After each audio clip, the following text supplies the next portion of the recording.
Next on the news. Students at one Diocese of Brooklyn school are taking the migrant crisis into their own hands. These people that are coming in can be our neighbors and they could be our friends. I'm Jessica Easthope with the service initiative that's getting the attention of city leadership. Family and friends in mourning. The number killed in a devastating Middle Eastern quake rises as a Turkish family from Queens is remembered. Answers from the FBI, what we now know about the Chinese spy balloon that was shot down. Plus, a trailblazer in the sky, the young pilot that's making history for African Americans. I'm Christine Persichetti. This special edition of Currents News starts right now.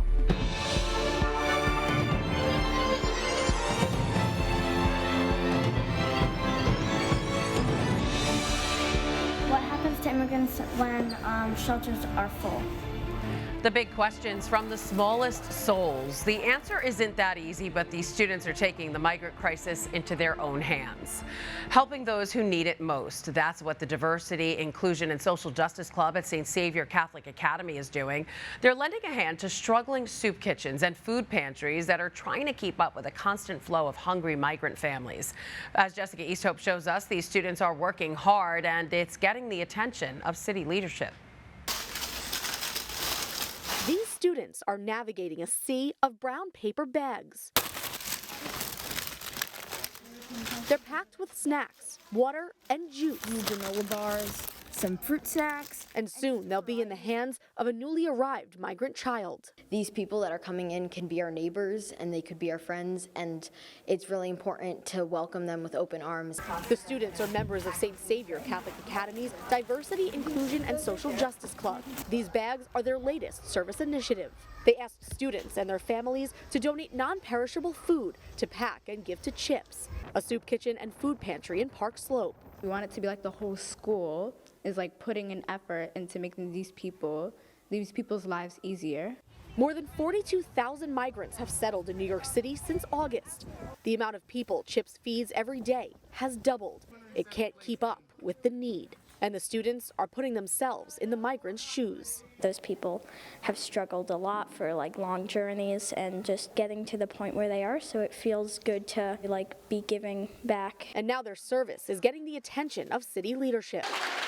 On Friday, Chief of Staff of the Mayor's Office of Immigrant Affairs, Miguel Santana, came to speak with the students about the migrant crisis. They had burning questions about why migrants come, where they will live, and how they can help. At a young age, to be so civically engaged, they have certain values that I think they're bringing to the table, not only from home, but also what they're learning in school. Principal Susan Walsh says the initiative is their Catholic education at work. They come up with all these initiatives themselves, and they're really living their Catholic faith. And so it's good for them to make the connection as kids that there's people out there that don't have as much as we do, and they're really working to build a better community. In Park Slope, Jessica Easthope, Currents News.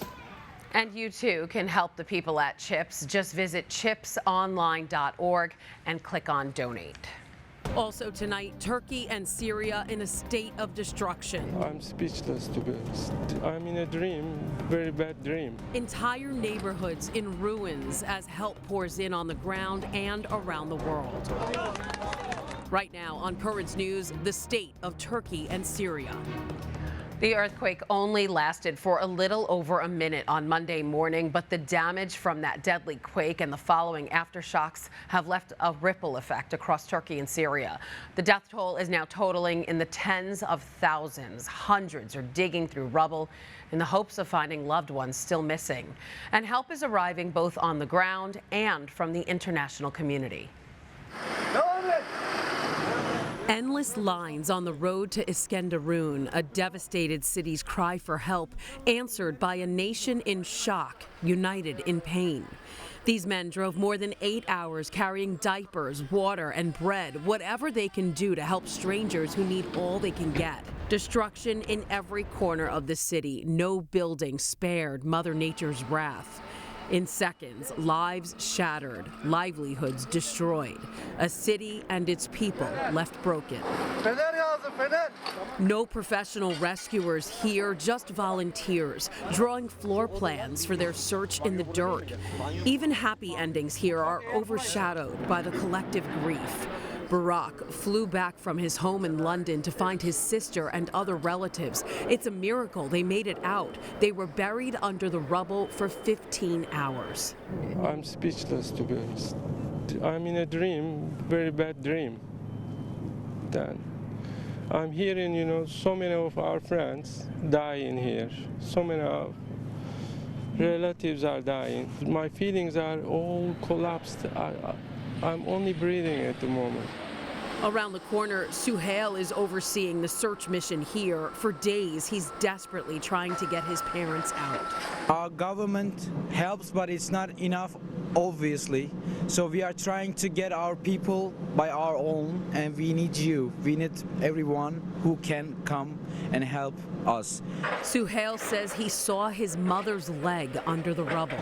I am not able to reach her. She is there. I see her, but I cannot touch her. I understand my mother is dead. I am trying to get my mother. With every passing hour, for many here, the agonizing wait ends as the gut-wrenching reality sinks in. More than 24 countries have also pledged to send aid to Turkey and Syria. As families on the ground continue to anxiously pray for their lost loved ones, around the world, Catholics are joining their prayers. Pope Francis ended his general audience Wednesday asking for Mary's intercession that she may help the countries overcome this tragedy. Ave Maria, piena di grazia, il Signore è con te. The Pope then led the pilgrims in a Hail Mary for those affected. He was joined by the U.S. bishops who released a statement on the tragedy that also called upon the faithful to help in any way they can. But already there are signs of hope. This statue of Mary remained untouched as the cathedral around her collapsed. A Turkish Jesuit priest posted online about the statue and the destruction of the Cathedral of the Annunciation in Alexandria. He added, quote, "Thank God we, our sisters, and our collaborators are well, and we're trying to take in those who come to stay with us."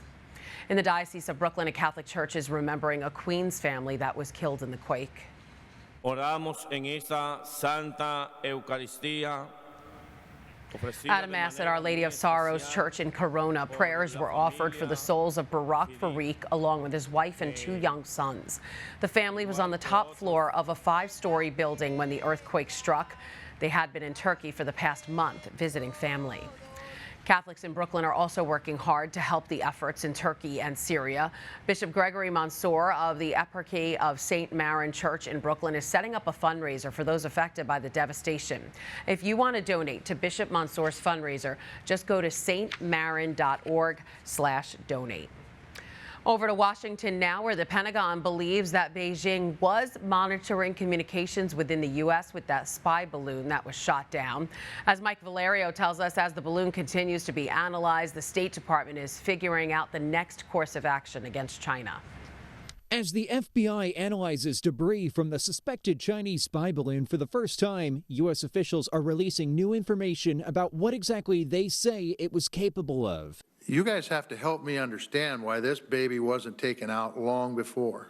On Capitol Hill Thursday, senators demanding answers from the Biden administration and the Pentagon. Officials admitting in the hearing that the balloon was capable of collecting signals intelligence and was operating with technology capable of monitoring U.S. communications. And was able to loiter over our country for 3 or 4 days, including over some of the most sensitive missile sites and military sites. Officials also revealing the balloon was part of a fleet flown over, quote, more than 40 countries across 5 continents. The U.S. expects to gain intel from recovering debris, including wiring and antennas, now being analyzed at the FBI's lab in Quantico. It's a gift from the Chinese. Now that we will have it in our hands, we will be able to explain to everybody exactly what this is. Also on Thursday, the House of Representatives unanimously approved a symbolic resolution condemning China over the incident. Meantime, the State Department says it's exploring further action against entities linked to the balloon's flight into U.S. airspace. We'll look at continuing these broader efforts to expose and to address the PRC's larger surveillance activities that pose a threat to our national security. I'm Mike Valerio reporting. During the hearing, it was revealed that China's government wouldn't have learned much from the balloon, believing it stopped transmitting information once it was spotted. The Pentagon has shot down an unidentified object over frozen waters around Alaska. U.S. officials could not confirm whether the object was a balloon, but its altitude reportedly made it a potential threat. Friday, White House officials confirmed President Biden ordered the object down out of an abundance of caution. The FBI is searching former Vice President Mike Pence's Indiana home, and the agency says it found another classified document there. This after one of Pence's aides found classified documents last month before contacting the Justice Department. Pence and his team are allowing the search.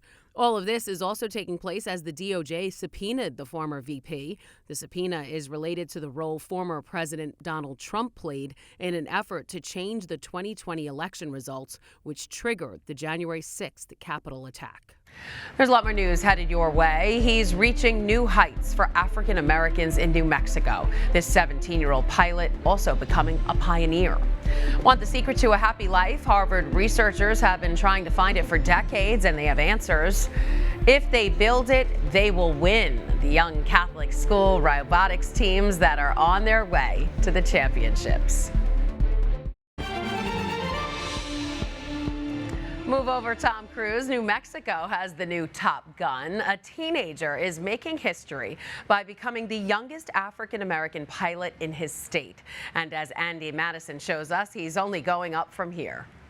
Double ground, Skyhawk 739. Gabriel Carruthers is no stranger to flying high. Aviation sparked his interest early on.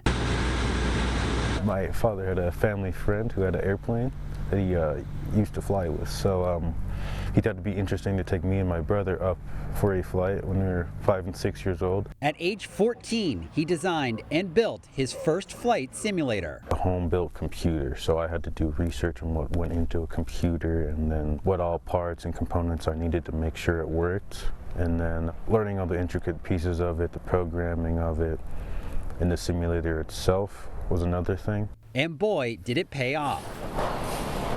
Gabriel is now the youngest pilot in New Mexico history after completing his private pilot check ride just 10 days after his 17th birthday.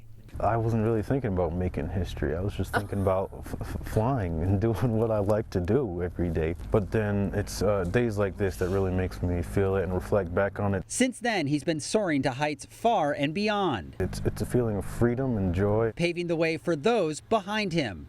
As a member of the General Lloyd Fig Newton local chapter of Tuskegee Airmen, a national nonprofit organization named after the first African-American pilot for the U.S. Air Force Thunderbirds. Leaving a trail behind, leaving a path for other kids to follow really lightens up my heart, and to make sure that they have a future no matter what they do. So what's next? Gabe says he wants to learn to fly vintage aircraft and participate in air shows. Then head to the Air Force Academy, a whole lot to do here, where he plans to fly high as he serves our country. That was Andy Madison reporting. Gabriel's hard work paid off after training for 4 years. He got his pilot's license. Good for him. Honoring Black History Month, the Tablet newspaper is looking at a Catholic pioneer for African Americans. Credited with starting the Black Catholic movement in the U.S., Harriet Thompson is a trailblazer after she wrote an 8-page message to the Pope outlining the treatment she received not just from society but from the church itself. Read more about her dedication to her beliefs and how the Pope responded in this week's paper. And there's love in the air surrounding this issue as the paper looks to Valentine's Day. Find out the history behind wedding bands and how the tradition has changed over time.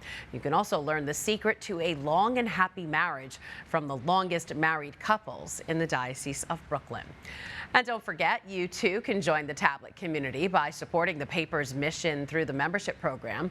With a generous donation of just $50, you'll not only get the paper sent straight to your mailbox, you can gift a subscription to a friend, plus get access to the Tablet's online content and a quarterly newspaper, and get a commemorative drawstring bag and pin. But that's just the tip of the iceberg. Gift $100 and you'll become a sponsor, getting everything we just mentioned, plus a Tablet baseball cap, and be a part of the recognition listing on the paper's website. website. Contribute $250 and you become a patron. And among the things added to your list of perks are 4 tickets to Tablet Appreciation Night at the Cyclone Stadium and free VIP access to certain diocesan events. For $500, you will become a benefactor of the tablet, and you'll also get a signed copy of Ed Wilkinson's book, Chasing Church News, and an invitation to the annual Catholic Communications Mass and Reception. And if you give $1,000, you will become a founder. That'll secure you an invitation to the annual Editors Roundtable reception. To see the full list of membership levels and the benefits of each, just go to thetablet.org/become-a-member. Did those tablet stories lift your spirits? Want to know more about the secret to happiness? Well, it took 85 years, but researchers say they now know it. Here's Mandy Gaither to fill us in. What makes a person happy is an age-old question that Harvard researchers have spent decades trying to answer. People who do the best, who are happiest and healthiest, maintain their relationships. Physical fitness is vital to health, but researchers say so is what's called social fitness. The study finds that more than anything else, being close to others is what keeps people happy throughout their lives. And researchers say it's never too late to find that happiness. Our study shows us that people find friends, they find love when they're sure it's never going to happen for them, at all different points of their lives. Study director Dr. Robert Waldinger says a lot depends on whether you're intentional about making and nurturing good relationships. If you're looking to be happier, he says, take small steps. It doesn't have to be big. Think of somebody you miss, somebody you'd like to connect with. Just send them a text, send them an email saying, "Hi, I was thinking of you and just wanted to connect." Waldinger says social media can also help with happiness goals, but only if it's used to connect with others. If we passively consume somebody else's Instagram feeds, somebody else's happy pictures of beaches and parties, that's going to lower our self-esteem. It's going to make us feel like we're missing out on the good life, which isn't the truth. I'm Mandy Gaither. Bishop Robert Brennan returned to an old home of his to celebrate Mass.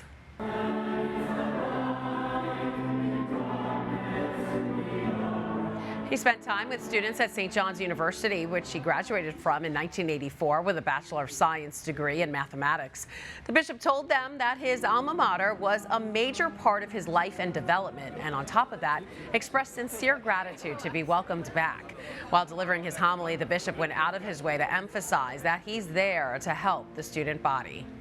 I have a responsibility to serve you. I need to be able to serve you, and at the very least, I want to be able to walk with you. So I hope, and I'm glad for the opportunity. I appreciate Father Shanley and the Vincentians and the whole team here at St. John's, that open invitation, that warm welcome that I feel here so that I can be part of this St. John's community. So proud of all of you and glad to walk the journey with you. The bishop finished his day at St. John's by having dinner with the students. And that wasn't the only notable dinner the bishop attended recently. He, along with others, celebrated 123 years of the Cathedral Club. The annual dinner raises money for Catholic education. As one of the most prestigious groups in the Diocese of Brooklyn, the lay organization has promoted Catholic faith and provided scholarships for students for well over a century. Despite all the great work the group has already done, Bishop Brennan believes there's a lot more potential. What we want to do is build up our own sense of Eucharistic thinking, really try to build on a culture in the church that recognizes the holiness of everyday life. And if I can help strengthen that among our people, like in the Cathedral Club, who are very connected, who are deeply living their faith, but then they're out in professions where the church needs to be. Bishop Brennan added the church needs more Catholic witnesses out and about in the world to become the missionaries. Still to come on Currents News, a Texas mother chose life despite dire circumstances. Now her twin girls are defying the odds. And 2 teams of Catholic school students are on their way to their own kind of Super Bowl. Meet the Autobots and the big friendly robots who could soon be robotics champions. Catholic student definitely had his head in the game as he scored big during a basketball contest in North Dakota.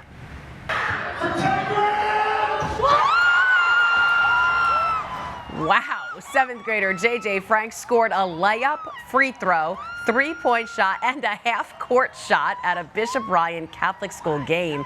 And it happened all within 25 seconds. The 7th grader was competing in a Gatorade halftime shootout that won him 10 grand. The young star plans to save that money for college. He's smart, too. And future Brooklyn scientists show off their skills as they become robotics champions. The 7th and 8th grade robotics teams from St. Joseph the Worker Catholic Academy won big last weekend. The Autobots and the Big Friendly Robots both took home first-place trophies at the first LEGO League qualification tournament. The students used their STEM skills while also displaying values like professionalism and teamwork. The 8th grade team will now compete in the semifinals on March 5th.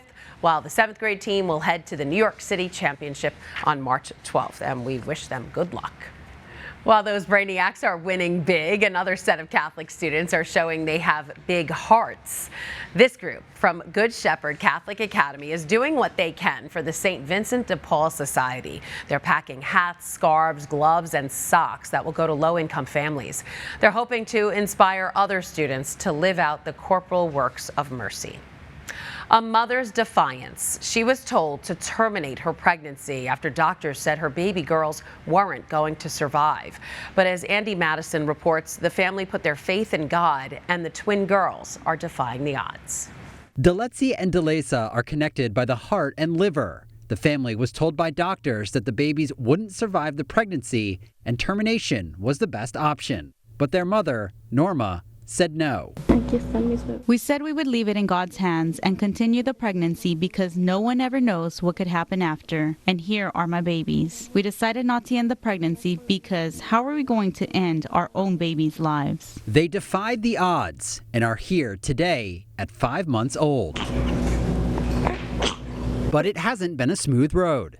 Deletzi is on a breathing tube and is slightly smaller than Delesa. They are under the hospice pediatric care of Dr. Amy Starr. She says they can't be separated because their heart is so malformed. Even with all the wonders of modern day pediatric cardiovascular surgery, they don't believe they could make a functional single heart for one kid, even taking parts out of both. And as the twins continue to live and grow in Tyler, the question of transportation comes into play. The family needs a car seat that would fit them. Since they were born, we haven't been able to take them anywhere. I would love to have a car seat for them to take them to church or to the park with their little brother so they can see a different environment. It would have to be a car bed right now, but even those, we don't have anything that we can modify. Dr. Starr and nurses have to travel to the home. She says the twins rode in an ambulance when going home from the hospital, but it isn't an ideal solution. There is currently only one car seat manufacturer located in Utah that could possibly make a custom seat. But due to the twins being in Texas, they are not confident that there is a safe way to get them there. But the family isn't ending the fight here because they have faith. I feel grateful with God and very happy that my babies are here with me. We have our faith set that we can come up with something. For a reason, God has left them with us for this time. They are here for a reason, and we feel very blessed with them because they are a miracle. Andy Madison, Currents News. So cute, and we send our prayers to them. And that is Currents News. I'm Christine Persichetti. Thank you for joining us because we are putting your faith in the news. Hope to see you again next time.